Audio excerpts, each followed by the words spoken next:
One of the craziest fills I've ever heard happens in the Bliss remix of Beyond the Senses by Astrix. Let's have a look at that today. So this is the fill that I'm talking about. I've just cut out a little part of it here and I've remade the melody that it uses. We're going to get into that later. First, I want to just play you the example.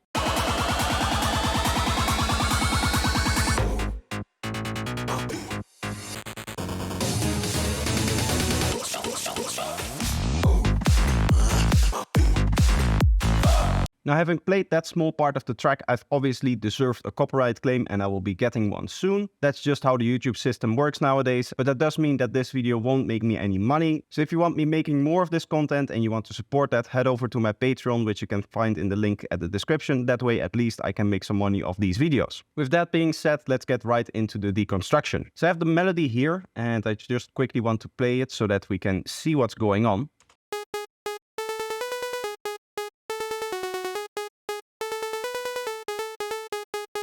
That's the melody that it uses. Now, obviously this melody is distributed over many different instruments, and the way that that's done is actually very interesting because it's one of the key ingredients of what makes this fill work. You can see this fill is 4 bars long, so you need to keep it interesting, you need to keep it evolving, and you need to keep it changing all the time. And the way that Bliss does this in this case is actually to use a couple of different techniques from kind of whole song arrangement and just cramming that into a very small space. Now, from the example before, we heard that there was a build-up playing before it, and this is one of the things that he uses in the arrangement technique, the way that the build usually interacts with a fill. And he compresses that down into the fill itself. For the first 3 bars, this fill essentially acts like a build-up in that it increases in energy. And then this is the highest part of the energy, and it kind of goes down a little bit and then goes back up with this fill here in towards the drop. There's a little drum fill at the end here, but really here the energy is stripped out. And you can think of that in the same way that a build-up happens. You have a build-up, high energy, a lot of stuff happening, you can see it in the waveform even, and then you strip out that energy so that you can then go higher energy back into the drop. So in essence, this first part of the fill is in itself a mini build-up. So what we could do is we could sketch that out using a MIDI track. And the easiest way to do that is just to create 2 MIDI clips and then color them differently. So we go to the second one and just give it a different color. So this denotes that this is a different function for the fill as opposed to this part here. Now, something else which would be really nice in this fill is if we could denote the middle point. That way it is very clear how the structure progresses. One of the things that I talked about in my video on arrangement last year was the division rule, and that also applies here. So in order for us to really define the midpoint, we need to make that division there. If you remember the division rule, we basically take the start of a segment and the end of a segment and we can divide it right in half. That's going to be your most important division.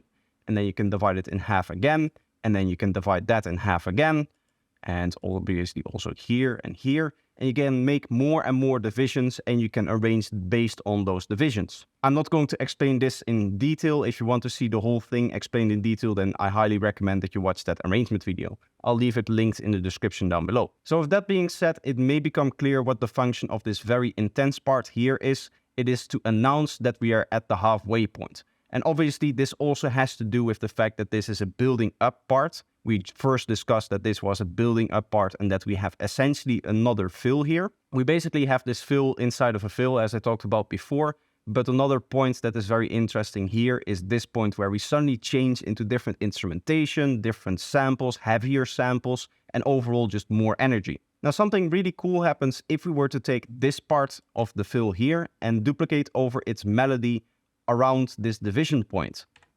You can see that this part of the melody stays the same. If I go Ctrl Z, you can see that this part changes, but this is actually the exact same melody as here. And I think that's very much by design. I think that the musical motif that he's putting up here is that we have this segment repeating 3 times, minus this small variation here. Instead of the higher notes, it goes lower notes.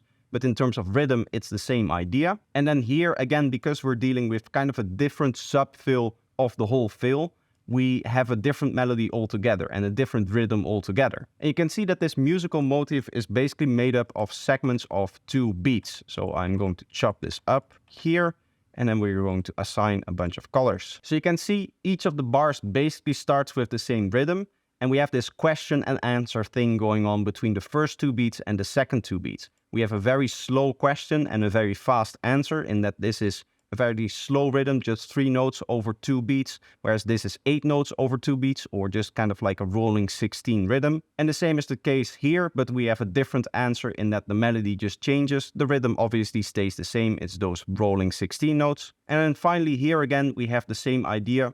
And then for this last part, we just go into a completely different rhythm and a completely different vibe. Now I do quickly want to zoom into this last part here, because we can also cut this part up here.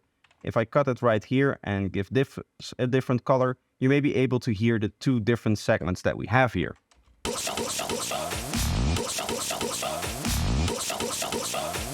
We have the vocal part, and then we go into the drum part. And I think a crucial thing that makes this part of the fill work and this part of the fill stand out more is that this cutting point here is not on that division point. You would imagine if we were to divide more and more and more, you have a division point here, you then have a division point here between this division point and the end of the fill. And if we go between this division point and here, you would have a division point right here. But you can see that this is slightly offset. Whereas here, all of these cuts do line up with the division point between the start of the bar and the end of the bar, so the halfway point. So again, there's a contrast between all of these parts and this part again here. Finally, I want to talk about sound selection. What you'll see this fill doing is that it transitions from the sounds that are in here into the sounds that are into the drop. And it does that over time. As in, the vocal that is going to be in this part of the drop is introduced only here. Whereas some elements that feel more like they are part of this build are kind of transitioning out here. And then obviously the part in the middle is what separates those two. So you can basically imagine as this fill is just being used sound selection wise to go from this part to this next part. And really, to me, I think of all of my elements like this. I always want to have a nice flowing track. And the way that you establish that is for each section, determine, okay, what's the section before it? What's the section after it? And how do I flow with the elements that I use from one section into the next? And this is something that you can practice over time. This is not something that is maybe instantly intuitive to you. This is just something that takes time to learn. But building a fill like this really comes down to creating a bunch of rules, creating a bunch of points, and just following those guides to transition from the point where you are at the end of the build-up into the part where the drop begins. So that's everything that I wanted to talk about in this video. I know one video dedicated to one 4-bar piece of music may seem a little bit weird, but there's a lot of details that go into this, and you can really get carried away with all of the things that you're doing.